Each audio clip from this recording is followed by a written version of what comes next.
Okay, hello everybody.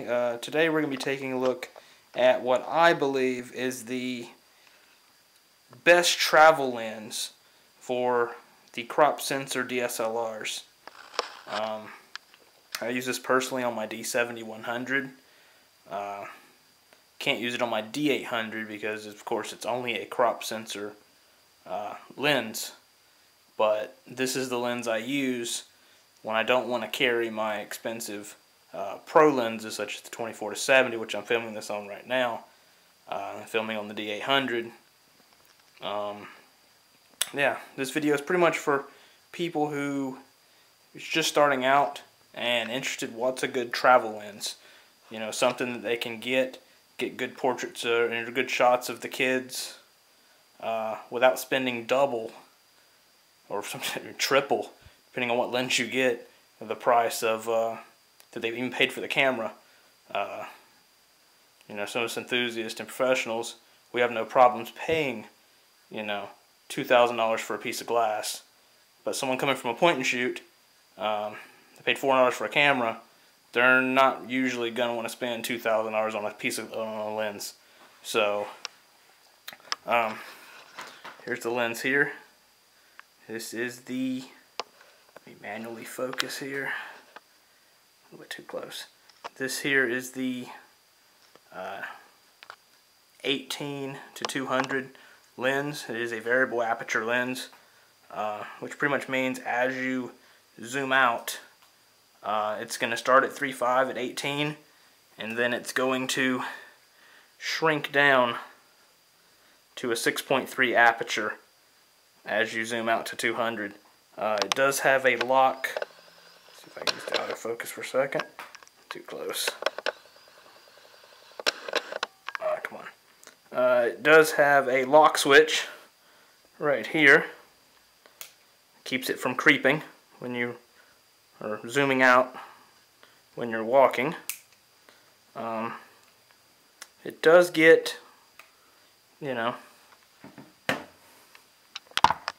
just pop that down there for a second. It does get pretty long-ish. I mean, that's at 18, or that's at 200. Zoomed all the way out to its longest focal length. Now at this point you are at 6.3. So it's not a lens you want to use at night unless you're using a speed light or the built-in flash, which probably most people starting out is going to have a built-in flash. And the reason I recommend this for people starting out is the fact that most cameras come with an 18-55.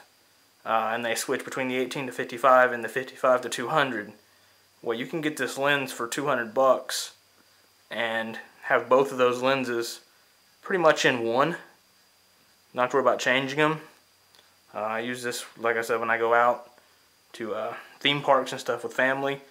Don't want to be loaded down with a heavy D800 and a 24-70 and a 70-200. So I throw this on my D70-100 and I'm good to go all day with a flash and don't have to worry about changing lenses all day. So, and people say super zooms aren't sharp. Well, I did a couple of tests, and without pixel peeping, under normal shooting conditions, I cannot tell the difference between this and my Nikon 24-70, which I'm filming this on now, 2.8 professional lens. Sure, you zoom in all the way and start nitpicking it. Oh, well, that corner's not as sharp as that one. But that's not how we look at our photos. You know, we print them, we hang them on our wall for our family, or they get emailed, they end up on Facebook, stuff like that. So as we look around here, the spherical elements, it's only 4DX sensors. It's a 3.5 to 6.3. And we're going to pop open the lens cap here and take a quick look at the glass itself. Give me 1 second. Zoom that back out. Back in, I should say. Take the cap off here. That's the lens hood that it comes with there. And this is the lens here at 18. Compact, nice, lightweight lens. Very nice piece of glass for what it is. It's not a pro glass, you know, it's not good for low light, but neither is a kit lens. Let's pop the back up and just look at it. It does have a metal mount, as you can see there. It does not have a weather gasket, such as the pro lenses do. But for 200 bucks, it's pretty good. That's it there, stopped all the way down, and of course that's at 3.5. Now let's see if I can demonstrate here what it means whenever you zoom out. It lets in less light. Now as you're zooming out, say this is at 3.5.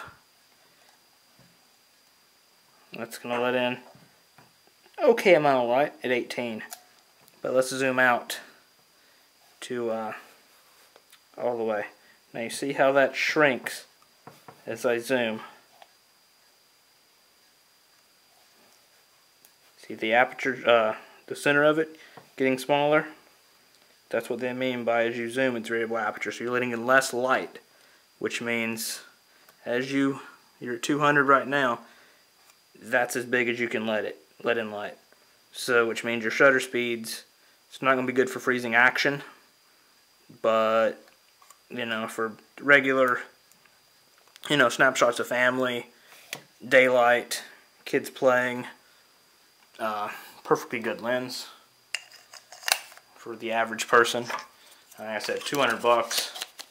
It's, let's twist that back on there, and that's it with the hood back on it there.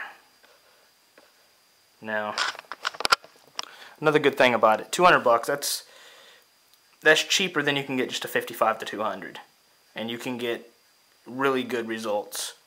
I mean, you can check out other people's posts and stuff on this. Not been very many reviews, that's why I'm doing the video on this lens. It's an old lens. It came out in like 2005.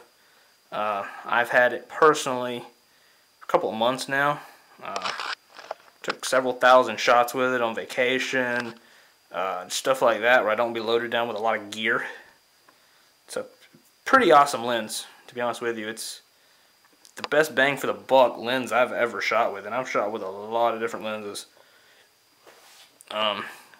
Another good thing, which I really like, is the Tamron gives you a 6-year warranty with this lens.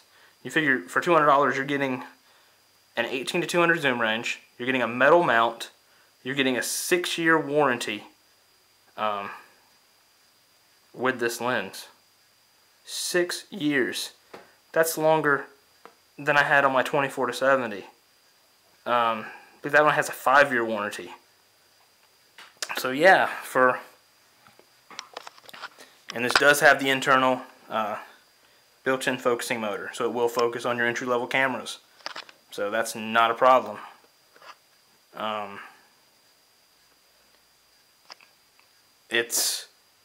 The autofocus is a little bit noisy, but it's not noisy enough where it's going to bother anybody. If you're out inside, wherever you're at, it's not really going to matter.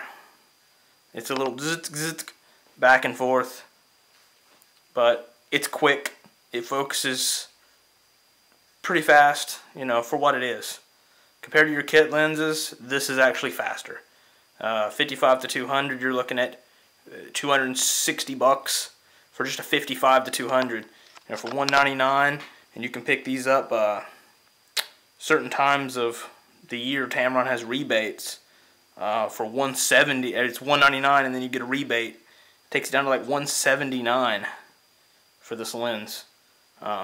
So yeah, I mean, if you really think about it, I mean, for people just starting out, don't know what lens to get for vacations, stuff like that, this is my recommended lens. to pick up. And as you grow, I mean, as you get more interested in photography, or you know, as you grow your kit, maybe later down the road,